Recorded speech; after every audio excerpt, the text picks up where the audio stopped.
एक बड़ी खबर इस वक्त बता रहे हैं राज्यसभा से भी। इस बीच बड़ी खबर ये आ रही है राज्यसभा से, वंदे मातरम बिल पास कर दिया गया है राज्यसभा से।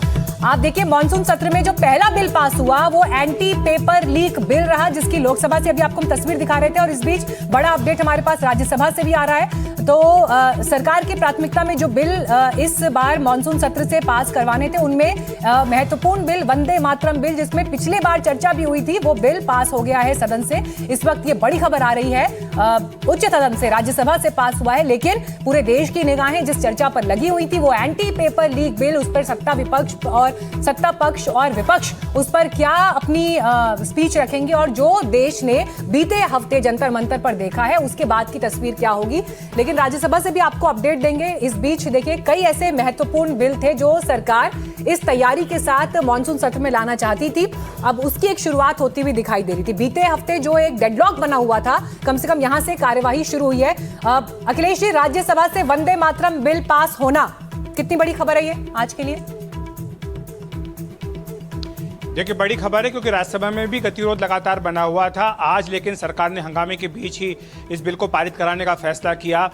इसका विपक्षी दलों ने विरोध किया था, उन्होंने वॉकआउट कर दिया था। लेकिन उनके वॉकआउट के बाद जो गृह राज्य मंत्री नित्यानंद राय हैं, उन्होंने सरकार क्यों ये बिल लेकर के आई है उसके बारे में अपना मंतव्य स्पष्ट किया। उन्होंने कहा कि वंदे मातरम, जिसके कि 150 वर्ष पूरे हुए हैं, उसको भी वही सम्मान देना है जो कि राष्ट्रीय गान को दिया जाता है, इसलिए राष्ट्रीय गीत को भी वही सम्मान दिया जा रहा है।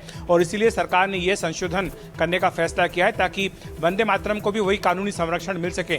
इसके लिए भी यही प्रावधान किया जाएगा कि अगर कोई वंदे मातरम के गायन में बाधा डालता है या जानबूझ करके कोई शरारत करता है तो उसको 3 साल तक की सजा हो सकती है। तो ये महत्वपूर्ण बिल है जो राज्यसभा ने पारित कर दिया है। इसके बाद अब ये बिल लोकसभा में जाएगा। लेकिन बड़ी बात यह है कि आज मानसून सत्र का 8वां दिन है और आखिरकार अब जाकर के जो है 2 बिल पास हुए हैं। लोकसभा में आपने देखा कि पेपर लीक को लेकर के, और आज राज्यसभा ने भी वंदे मातरम वाला बिल पारित कर दिया है। ठीक है, धन्यवाद आपका अखिलेश। लौटेंगे डिबेट डिस्कशन पर। हमारे साथ सभी खास मेहमान बने हुए हैं। बीजेपी से शाजिया अलमी हमारे साथ हैं। शाजिया, जो सवाल मैं पहले आपके पास लेकर आ रही थी, सीधे शुभ्रांश ये कह रहे हैं झूठ बड़े मीठे थे जो सदन में बोले गए। अब झूठ क्या है, सच क्या है, सबने सुन लिया है पार्लियामेंट में क्या कहा गया। बहुत ही अफसोस होता है मुझे, क्या हालत है हमारे एलओपी के दिमाग की। मतलब कि उनको कुछ भी आइडिया नहीं है। मतलब इतने सालों से उनका परिवार, वो खुद कितने पार्लियामेंटेरियन बने हैं, लेकिन बेचारे उनको ये भी पता नहीं कि कौन इसके लिए, अगर कभी भी फायरिंग की जरूरत होती है तो उसके आदेश कौन देता है। मतलब, और उनके पास एक भी अच्छा सुझाव, एक भी रिकमेंडेशन नहीं था। आपने देखा कैसे डॉक्टर जितेंद्र सिंह ने पूरे तथ्य, आंकड़ों और कानून की आवश्यकता को विस्तार से सदन के सामने रखा और साफ बताया पेपर लीक माफिया पर सख्त कार्रवाई क्यों जरूरी है।